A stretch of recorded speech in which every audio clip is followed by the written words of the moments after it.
जय हिंद students, welcome back to Deshbhakt education channel. Exercise 6.1 question number 1 से स्टार्ट करेंगे। In figure A B and C D आप देख सकते हैं A B and C D intersect at O. A O C B O E 70 दिया हुआ है, B O D 40 दिया हुआ है। इसे हम थोड़ा सा बड़ा करके समझने की कोशिश करेंगे। बी ओ डी हमारे पास ये हिस्सा 40 दिया हुआ है, राइट। और हमारे पास इन दोनों की वैल्यू ए ओ सी और बी ओ ए की वैल्यू 70 दी हुई है, देख सकते हैं ये वाला हिस्सा। तो सबसे पहले हम देखेंगे एंगल ए ओ सी, ये ऊपर ऊपर की बात कर रहा हूँ मैं आपको। ए ओ सी और बी ओ डी जो है वो वर्टिकल अपोजिट एंगल है, वर्टिकल अपोजिट एंगल। अगर वर्टिकल अपोजिट एंगल है तो बी ओ डी की वैल्यू 40 है, तो ए ओ सी की वैल्यू भी 40 होगी। ए ओ सी की वैल्यू भी क्या होगी? 40। क्या मतलब कि जो ए ओ सी है वो भी कितना होगा? 40। ठीक है। अब जो इन्फॉर्मेशन है, अगर आप ए ओ सी इसकी जगह आप देखें, इसकी जगह अगर 40 रख देंगे तो B O E find out हो जाएगा। तो नेक्स्ट वाला यहाँ आपको समझा रहा हूँ मैं। एंगल ए ओ सी दिया हुआ है हमको, एंगल ए ओ सी और एंगल बी ओ ए, ये दोनों मिलके 70 फॉर्म करते हैं। अब क्योंकि ए ओ सी की वैल्यू आप फाइंड कर चुके हैं 40 है, तो आप यहाँ पर प्लेस कर देंगे। उसके बाद angle B O E equal to हो गया 70। ठीक है। उसके बाद आगे देखें, अब क्या कर सकते हैं हम लोग। यहाँ पे बी ओ ई की वैसे रहने देते हैं, बी ओ ई और क्या हो जाएगा 70 माइनस 40, है ना। मतलब बी ओ ई की वैल्यू आ गई 30, बी ओ ई की वैल्यू आ गई 30। ये हमने दो टाइप से इसके अंदर किया हुआ है, बुक इसके अंदर इस वीडियो के अंदर, तो आप देखेंगे उसको हम लोग। आप एक एक चीज़ इसमें जो लिखी है उसको हम समझेंगे। ठीक है, उसको मिटा देते सब कुछ। और इसमें दो पार्ट हैं, तो उसको हम लोग इस तरह से लाइन कर देते हैं जिससे हमें पता चले दो पार्ट कौन से हैं। एक पार्ट यहाँ से स्टार्ट हो रहा है स्टूडेंट, यहाँ तक एक पार्ट ख़त्म हो जाता है। एक पार्ट कहाँ तक ख़त्म हो जाता है? यहाँ तक। ये नीचे वाला जो है वो और वाला है। ठीक है, तो चलो समझते हैं। पहले और वाले को समझेंगे, जो कि मैंने किया हुआ है आपको क्लास में नोटबुक में, वो समझेंगे हम लोग। स्टार्टिंग में क्वेश्चन के अंदर जो इन्फॉर्मेशन है उसकी बेस की बात करें तो ए बी और सी डी आपके पास क्या है, इंटरसेक्ट करते थे ओ पे। फिर से यहाँ डायग्राम बना देते हैं हम लोग हमारे अंडरस्टैंडिंग डेवलप करने के लिए। फिर से हम लोग यहाँ पर डायग्राम बना लेते हैं। उसमें ये आपका ए है, ये आपका बी है, और ये आपका सी है, ये आपका डी है। अब ये आपके इस तरह से हो गए। एक बार फिर से पिक्चर देख लेते हैं। सॉरी, मिस्टेक कर दिया, इसी के अंदर समझा देते हैं। वर्टिकल अपोजिट एंगल चालू कर दिया था मैंने। तो ये हमारे पास अब साफ साफ दे सकते हैं, ये दोनों वर्टिकल अपोजिट एंगल है। इसी चीज़ को वर्टिकल अपोजिट एंगल मतलब ये 40 है तो ये 40 वही चीज़ उन्होंने यहाँ पे समझाई है। देखो ए ओ सी और बी ओ डी 40 है, बी ओ डी 40 है, तो ए ओ सी की वैल्यू क्या हो जाएगी? 40 हो जाएगी, है ना। अब इसके बाद मैंने आपको बताया था कि भी सेकंड वाले पैराग्राफ में रख देंगे। देखो यहाँ ये रख दिया, 40 रख दिया, है ना, यह 40 रख दिया। अगर ये 40 कर दिया तो B O E find out करना आसान हो जाएगा, जो कि 30 हो गया। और लास्ट अब बी ओ ई फाइंड करना है, जो कि रिफ्लेक्स एंगल निकाल सकते हैं। कैसे? बी ओ ई अगर 30 है तो अगर आपको सी ओ ई चाहिए तो वो 50 कैसे होगा, समझाता हूँ। एक बार आपके पास क्या आ जाए, ये मिटा देते हैं डायग्राम जो हमने ड्रॉ करके रखा है स्पेशली, इसे हटा देते हैं। तो ये सी ओ ई 250 कैसे आया वो समझेंगे सिर्फ। सी ओ ई 250 कैसे आया, ठीक है। तो पहले हम देखें हमारे पास जो एंगल है, एंगल पे वापस जाएंगे ये वाले हिस्से पे। इसमें आप देखो ये हिस्सा आपका 180 है, रीज़न क्या है कि जो COD है वो एक लाइन है।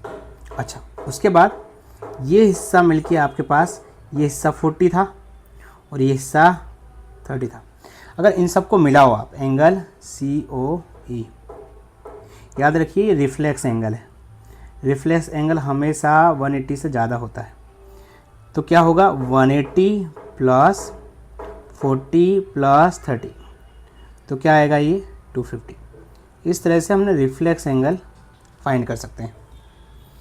अब मैंने कहा आपको दो टाइप से दिया है, नीचे वाला ये, उसके आगे जो नीचे वाला पोर्शन था उसमें आपको ये और ऐड करना है, जो कि ऐड नहीं है उसमें, ठीक है, आपको ये और लिखना होगा।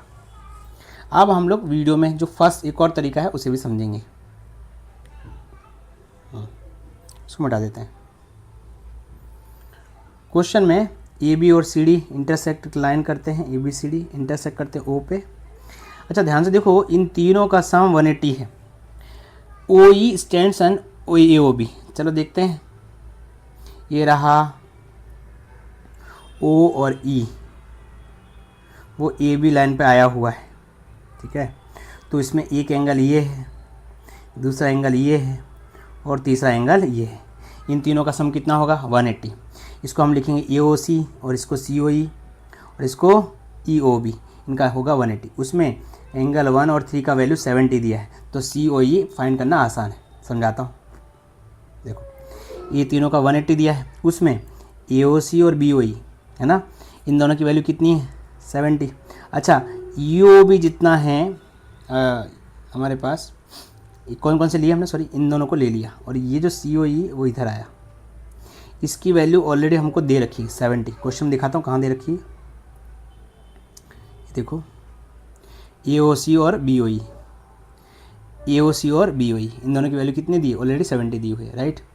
अब COE फाइंड आउट करना है, तो देखो ये 70 COE इधर आ गया और 70 कहाँ चला गया, इधर चला गया, तो ये 70 हो गया, उसके बाद ये 110 हो गया।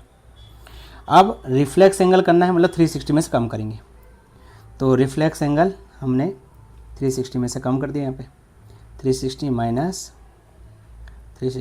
110 कितना आएगा 250, दिख रहा है 250। इसी तरह से क्वेश्चन दो तरह से हम लोग सॉल्व कर सकते हैं। करते हैं नेक्स्ट क्वेश्चन। नेक्स्ट क्वेश्चन में इन्फॉर्मेशन क्या दी है पहले तो वो देखेंगे हम लोग। तो आप देखें A और B दे रखा है 2:3 में, तो हम देखें A और B कहाँ हैं। ये हमारा ऊपर वाला A है, नीचे वाला B है और रेशियो भी दे रखा है। तो पहले कुछ इन्फॉर्मेशन में समझते हैं, इसको बड़ा करें थोड़ा सा। A जो है वो हमारे पास 3 है, A वाला हिस्सा, एक बार फिर से चेक कर लेते हैं, 2:3 है। तो A जो है वो है आपका 2, बड़ा कर लें थोड़ा, साइड बढ़ा लेते हैं। A जो है वो 2x हो गया और ये जो हिस्सा है वो 3x हो गया।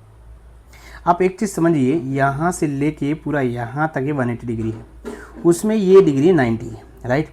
और तो ये हिस्सा हमारा 90 के इक्वल होगा, ठीक है। समझते हैं यहाँ कैसे किया है। कह रहे हैं कि XOY एक लाइन है, देखो हमारे ग्राफ में क्या XOY लाइन है, हाँ है XOY एक लाइन है। उसके बाद नेक्स्ट वाला देखेंगे, इसमें B + A और 90 180 होगा, तो देखो B + A और POY 180 होगा। उसमें B + A POY की वैल्यू 90 गिवन है, क्वेश्चन में गिवन है। ये क्वेश्चन में दिखा देता हूँ कहाँ गिवन है, ध्यान से देखो। ये हिस्सा POY को रिप्रेजेंट करता है और ये यहाँ पे ये ऐसे बॉक्स बना हुआ है, और इसका इस तरह का अगर पैटर्न होता है तो इसी को 90 कहते हैं, ठीक है। तो बुक में 90, आई एम सॉरी, बुक में भी दिया है और हमारे पास जो एप्लीकेशन है उसमें भी दिया हुआ है। आगे बढ़ते हैं। ये हमारा 180 डिग्री हो गया। अच्छा, तो B + A जो है, B + A जो है वो क्या हो गया 90, क्योंकि ये 90 इधर आएगा तो सब्ट्रैक्ट हो जाएगा BA + 90। अब आगे बढ़ते हैं। रेशियो में हमको 2:3 दे दिया है, इसका मतलब क्या होगा, वो हो जाएगा 2x और 3x। अब क्योंकि इन B की वैल्यू 3x है और A की वैल्यू 2x है और 90 की इक्वल है, तो 5x हो जाएगा और उसके बाद x = 90, मतलब x = क्या हो जाएगा 90/5। जैसे डिवाइड करोगे 18 आएगा, ठीक है। तो x की वैल्यू आ गई हमारे पास 18। एक बार x की वैल्यू आ जाए तो a इक्वल टू हमारे पास क्या था 2x। अब देख सकते हैं a की वैल्यू क्या थी, a की वैल्यू 2x, x की 80 रखो 36 हो गया। वैसे ही अब हम b को फाइंड कर सकते हैं। b की वैल्यू में 3x मतलब 18 3 54। लेकिन अभी हमारा काम ख़त्म नहीं हुआ, आगे अभी और भी फाइंड करना है। समझते हैं क्या करते हैं। c की वैल्यू फाइंड आउट करनी है और c इक्वल टू क्या होता है a plus P O Y. कैसे समझते हैं ग्राफ के अंदर, a plus P O Y, a plus P O Y. चलो इसको पहले सब जीरो कर लेते हैं। हमारे पास ये रहा c, ये रहा हमारे पास c, ये रहा c। उसमें आप देखिए ये रहा b, एक स्ट्रेट लाइन है जिसमें b की वैल्यू और c की वैल्यू क्या बना रहा है, b प्लस c क्या बनाएगा 180 बनाएगा, है ना। उसमें ऑलरेडी हम b की वैल्यू फाइंड आउट कर चुके हैं जो कि 1856 था, राइट, b की वैल्यू। तो हमें c की वैल्यू फाइंड आउट करनी है, मतलब इसको वहाँ ले जाएंगे, सब्ट्रैक्ट करेंगे, आंसर आ जाएगा। चलो देखिए अंदर हम लोग, तो देखो b की वैल्यू हमारे पास ये 3x है, तो 3x लिखा और यहाँ पे हमने इसके बाद वाले हिस्से में देखेंगे ये वाले में क्या कह रहा है, c जो है वो a plus P O Y है। तो 36 प्लस 90 126। देख लेते हैं a plus P O Y कैसे हो गया। इसको हटा देते, सब कुछ हटा देते पहले तो, ये इस तरह से हटा देते इसको। c जो है वो ये दोनों इसके वर्टिकल अपोजिट एंगल में भी आता है, मतलब a plus P O Y equal to C भी लिख सकते हो, या तो b प्लस सी करके लिखेंगे तो भी आंसर आ जाएगा, या फिर इस वाले हिस्से में रखेंगे। पहले मैं आपको b प्लस सी दिखा देता हूँ। b की वैल्यू हमारे पास 36 थी, याद हो आपको तो, बराबर। सॉरी इसको पहले करते हैं, नहीं तो क्या कन्फ्यूज़न आ जाएगी।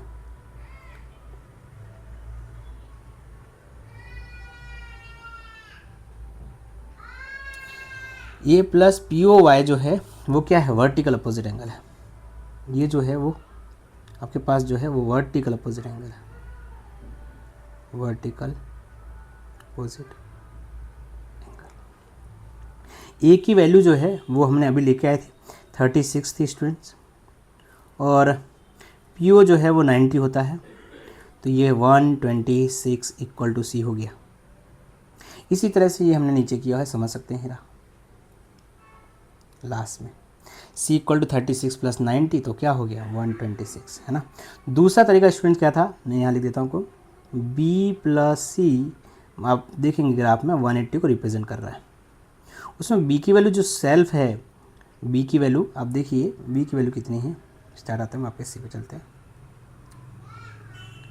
b प्लस b कहाँ है स्टूडेंट्स, इसमें देखिए हमने b की वैल्यू लेके आए हैं, तो b की वैल्यू हमारे पास 3x थी। मतलब अगर मुझे b की वैल्यू निकालनी थी तो मैं 3 इंटू 18 लिख देता, और 18 3 से कितना हो जाता 54। अब मैं नेक्स्ट वाले में यही यूज़ कर लेता, कहाँ पे, यहाँ पे, जहाँ b की वैल्यू क्या हो गई 54 और c मुझे फाइंड आउट करना है। अब आप जानते हैं कि अगर 54 यहाँ आएगा तो c की वैल्यू क्या आ जाएगी 126, यहाँ आएगा तो माइनस हो जाएगा। आई hope students you have understood the sums. अब पढ़ते हैं नेक्स्ट क्वेश्चन की ओर। क्वेश्चन ये थोड़ा सी ईजी है और आसान भी है। क्वेश्चन में इन्फॉर्मेशन देखें, क्या इन्फॉर्मेशन हमें प्रोवाइड की गई है। कह रहे हैं कि पी ओ आर और P O R Q prove that P Q S equal to P R T. हमें P Q S equal to P R T prove करना है। अब हमें डायग्राम अच्छी तरह से देखना होगा तो हमें समझ में आएगा, वरना नहीं आएगा।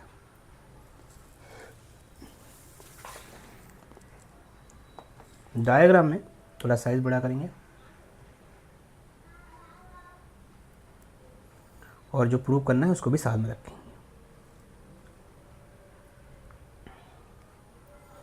क्वेश्चन में आप देखें पी क्यू आर और पी आर क्यू इक्वल है, कहाँ पे हैं ये दोनों। मैं थोड़े नाम दे रहा हूँ 1 2 3, जिससे हमें थोड़ा अंडरस्टैंडिंग क्लियर हो कि ये एक्चुअली हैं कहाँ ये, ठीक है। का कलर थोड़ा चेंज करते हैं, तो ब्लैक ला देते हैं और पेंसिल का यूज़ कर रहे हैं हम लोग। ये रहा 1 एंगल और ये रहा हमारा 2 एंगल, इसको हम 1 बोल दें, इसको हम 2 बोल दें। तो पी क्यू आर की जो वैल्यू है वो 1, तो देख सकते हो पी क्यू आर मैंने रिप्रेजेंट किया, पी आर क्यू ये 2 है ना। इतना इन्फॉर्मेशन दिया हुआ है। इसके बाद हमें पी क्यू एस मतलब ये जो इधर का जो एंगल है ये वाला, और ये दोनों आपस में एंगल इक्वल हैं, ऐसा हमें प्रूव करना है। चलो स्टार्ट करते हैं हम लोग समझने का काम करते हैं। क्वेश्चन में अगर आप देखें तो एस टी एक लाइन है, मतलब क्या हुआ, एस टी एक लाइन है तो ऊपर के जो एंगल होंगे 180 डिग्री होंगे, उसमें खास करके पी क्यू एस और पी क्यू आर 180 होगा। कहाँ है पी क्यू एस और कहाँ है पी क्यू आर, वो देखना है हमें। डायग्राम में इसको फोकस करते हैं, डायग्राम के अंदर पहले तो डायग्राम के पास पहुँचे, उसके बाद अब हम लोग कलर चेंज कर लेते हैं, ये वाला। तो पी क्यू एस इसको कहते हैं स्टूडेंट्स, ये पी क्यू एस है आपका, ठीक है, और ये जो है वो पी क्यू आर है। आप देख सकते हैं पी क्यू एक रेज है, पी क्यू रेज है, तो ये एंगल और ये एंगल दोनों कितना होगा, 180 होगा। वो मैंने लिखा है यहाँ पे नीचे, आप देख सकते हैं। ये देखो पी क्यू आर क्या होगा, 180।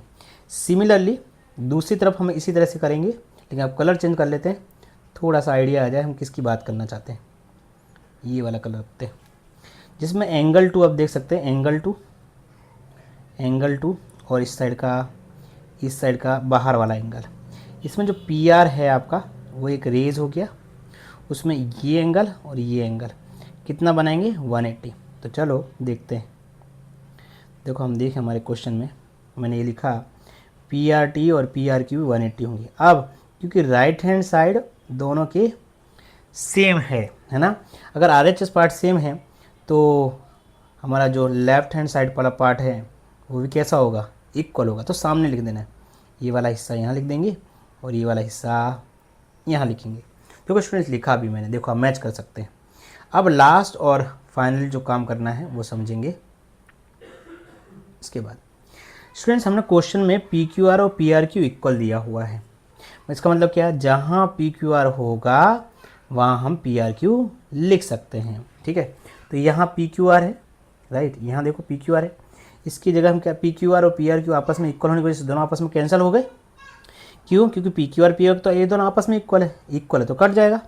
तो P Q S equal to P R T बचेगा, P Q S equal to P R, ये दोनों आपस में कैंसिल है। क्यों, क्योंकि ये दोनों आपस में कैसे हैं, इक्वल। पी क्यू आर देखो, ये पी क्यू आर है और ये है, और ये दोनों आपस में इक्वल है, मतलब कैंसिल आउट हो जाए। तो बचा क्या, पी क्यू एस और पी आर टी, ये हमारा फाइनल रिजल्ट है। आई hope students you understood this. बढ़ते हैं नेक्स्ट लेक्चर की ओर, नेक्स्ट क्वेश्चन की ओर। क्वेश्चन में in figure x plus Y plus Z ये दिया हुआ है हमें, और कहा है कि फाइंड करो ए ओ बी एक लाइन है।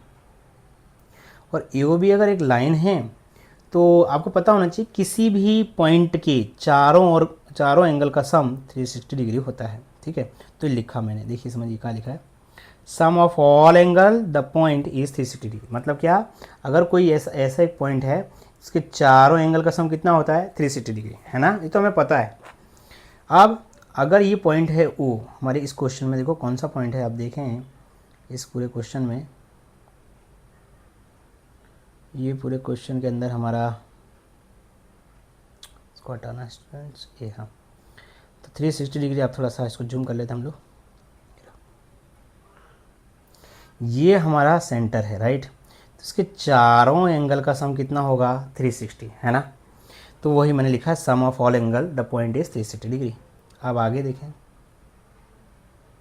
तो इस चारों एंगल में आप देखो x प्लस वाई, मैं फिर से एंटर करूँ, ये x और ये y प्लस z और w कितना होगा, 360 डिग्री होगा। तो देखो मैंने 360 डिग्री किया, राइट। अब इसमें x प्लस वाई और z प्लस वाई ये अलग अलग हैं। अलग अलग क्यों स्टूडेंट्स, बताता हूँ, आगे बताता हूँ कि x प्लस वाई मैं अलग अलग कर रहा हूँ, लेकिन ये गिवन है कि x प्लस वाई और z प्लस वाई w दोनों इक्वल हैं। कहाँ गिवन है, समझाता हूँ, देखो x plus Y W plus, इसका मतलब क्या है, जहाँ भी x प्लस वाई होगा वहाँ w प्लस z रखेंगे। चलो समझते हैं, x प्लस वाई जहाँ होगा वहाँ z डब्ल्यू प्लस रखेंगे, z प्लस डब्ल्यू रखेंगे। तो देखो z प्लस डब्ल्यू की जगह में x प्लस वाई रख दिया, या तो मैं x प्लस वाई की जगह रखता या फिर z प्लस डब्ल्यू की वाई, तो z प्लस डब्ल्यू। अब देखेंगे ये 2 टाइम हो गया तो मैंने यहाँ 2 लिखा है। अब x प्लस वाई है तो किससे डिवाइड करेंगे x प्लस वाई को 2 से, क्योंकि यहाँ पे ये मल्टीपल के फॉर्म में है। देखो x प्लस वाई रहने दिया, 2 डिवाइड में गया, डिवाइड करेंगे 180 स्टूडेंट्स। और 180 आ गया तो हमने पढ़ा है, एग्ज्यूम से पढ़ा हुआ है क्या कि भाई either side of the line is 180 degree, मतलब अगर 180 एक साइड हो जाता है तो उसका वो ए ओ बी रिप्रेजेंट करता है लाइन को। तो इसके बाद स्टूडेंट्स आप डायरेक्ट आंसर लिख सकते हो A O B is a line, ये वाला, that much only. Okay students, I hope students you understood the whole. अब नेक्स्ट जो क्वेश्चंस हैं वो हम नेक्स्ट लेक्चर में कवर करेंगे। तब तक के लिए जय हिंद।